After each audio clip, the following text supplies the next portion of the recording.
Vyšlo KCD2. Ty jsi dělal KCD1. Viděl jsem ten bojový systém. Jinak se učila šermovat do aristokracie. Pan Ptáček třeba z Pirkštejna. Jinak se učil bojovat žoldnéř. Kde a jak se to dá naučit? No nemáš pravdu. Mám pravdu. Nemáš. Jaké byly nejbrutálnější zbraně? Rozhodně, když se s tím dostal do šišky bez přilby nebo za špatnou přilbou, tak ti ta šiška mohla i ulítnout. Kingdom Come Deliverance je nejlepší reklama na Českou republiku. Synonymum rytířství jsou mašínové. Jestli někdo řekne, že to byly vrazi, tak jde do prdele. Já jsem vyrostl na ulici, jo. Tam jednou se řezali, takže jsem byl týden v komatu.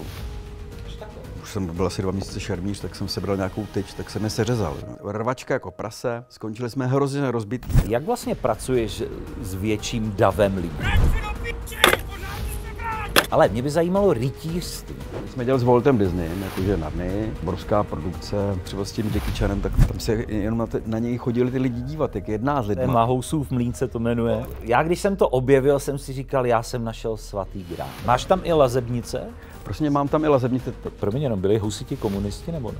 Rozhodně ne. Prvky komunismu tam přece jsou zcela jasné. Ne, protože Žižka byl třeba první komunista. Nebyl. Ne? Proč tam nemůže být ta sedlová střecha? Protože to údolí má paměť. Petře. Dobrá smrt. Kámo, jak pro koho? Když máš velký ego, tak je pro tebe hodně blbá smrt, že ti nějaký někdo, koho nemusíš, tě sejme, jo? Nechtěl něco krát, ale měl už zabalíno. Vlastně mi uklízel, mi říkal. Já měl doma 3 dogy, že? Kámo, tak tam přijdeš domů, tam je všude krev, že jo? No hrozně, to bylo krve. Nakonec jsme tu sanitku volali, protože byl úplně rozebraný, jo?